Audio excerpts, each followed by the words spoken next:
university staff has come to my knowledge, and I will be negligent in my duty as a duly elected board member not to address this ongoing concern. All right.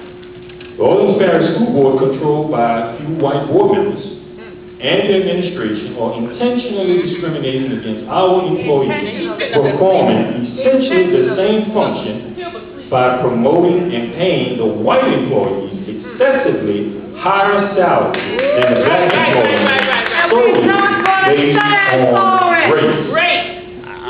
For example, you ain't Department of Education, here we come. Ms. Taylor, We're definitely filing a complaint. And I'm going to get everybody in my church, y'all 1,000 members to do one the same thing. Ms. Fabian has been in our district for less than 6 months, making $114,889 more than several other employees similarly situated. For example, Dr.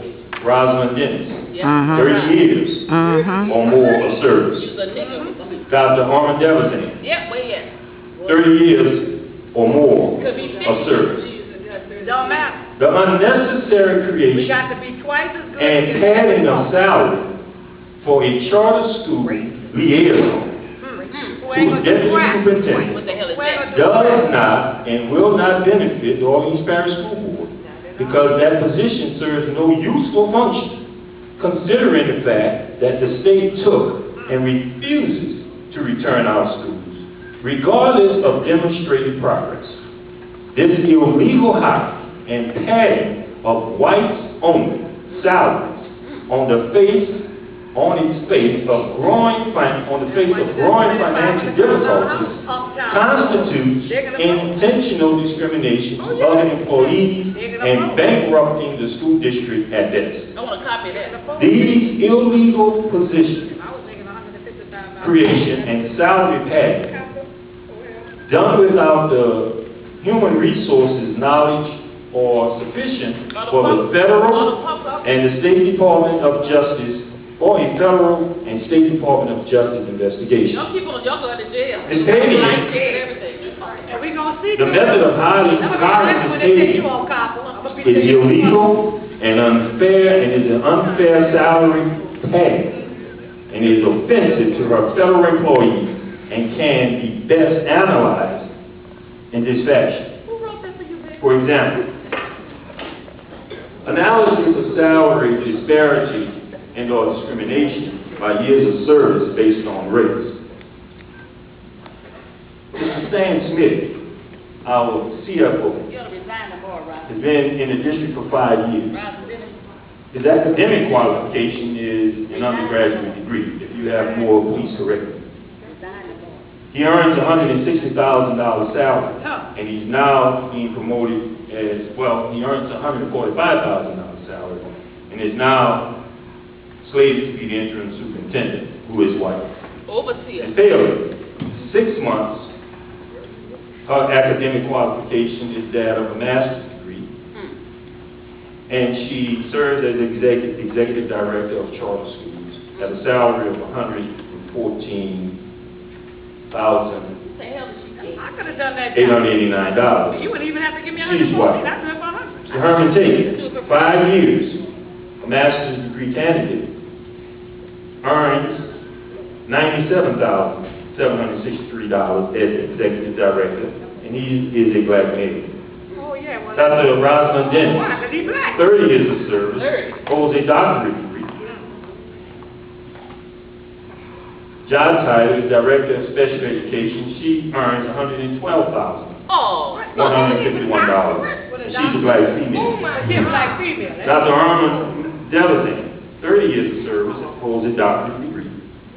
Executive Director of HR, earns $96,734. He too is black. Analysis of salary disparity and or discrimination by superior academic qualification based on race.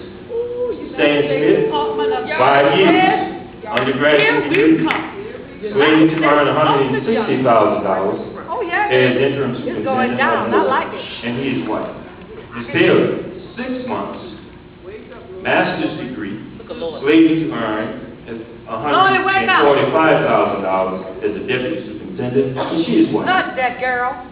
Ed Morris, 6 years in a doctorate, Juris Doctorate of He Law, should get nothing. earns $126,000. The lawyer, Ed Morris. Our deputy general counsel, 5 years, Juris Doctorate, earns $87,487 as deputy general counsel. She's a black female.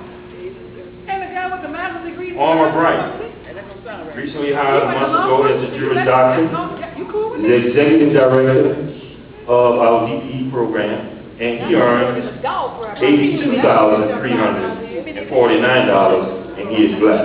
I'm coming to my close. An analysis of salary disparity and or discrimination by gender inequality based on race. When you consider, for example, Ms. Aberdeen, her length of service is 7 years. I don't know what her academic qualifications are. She earns a salary of $119,500 as director of IT. She's a white female. That lady right here. Her right here. Dr. Rosamond Her Dennis, right there. 30 years 30 years. Don't be nothing. as a doctorate degree, and she earns $112,000. That's chill. Yes, And indeed. she's a black female. Black female or white girl. Analysis of intentional salary disparity and discrimination by age based on race. Sam Smith, 5 years, and an undergraduate degree. Stands to earn $160,000 on the Wesleyan Superintendent where's and his wife. Where you went to university of Phoenix? Where did you go to school, bro? Tim Russell, 30 years. He has, I don't know what his qualifications, Probably with the old academic qualifications are, but he earns $106,994 as financial controller. He's a white male. While Dr. Harmon Delavant, 30 years with a doctorate degree, earns $96,034 as executive director of HR. He is a black And male. y'all sitting there taking that. Even by simple age analysis, you will still see ongoing intentional salary discrimination by the Orleans Parish School Board, regardless of the length of service or superior academic qualifications of the minority employee. Additionally, comparing the quality of service or quantity of work based on the United States Supreme Court decision, human resource personnel cannot be said to perform less important work than a financial controller for one to make more money than the other. When you compare the proposed salary for the deputy superintendent, from the beginning, Ms. Taylor earned $114,889 coming through the door. You inevitably will see that she was paid a higher salary than those in similar positions before her and serving 20 or more years. Again, you can look at it from superior academic achievement qualifications. Black employees with higher or doctorate degrees in various areas of their study are paid less than Stan or Ms. Taylor from the get-go. There are clear racial salary disparities under the EEOC standard and other applicable measures. This intentional salary discrimination by race is exactly the type of violations we are elected as a board to prevent. There are several other employees similarly affected by this method of discrimination in our system, either by their superior academic qualification or years of dedicated service to the school district. Finally, analysis 5. Salary disparity and or discrimination based on job performance.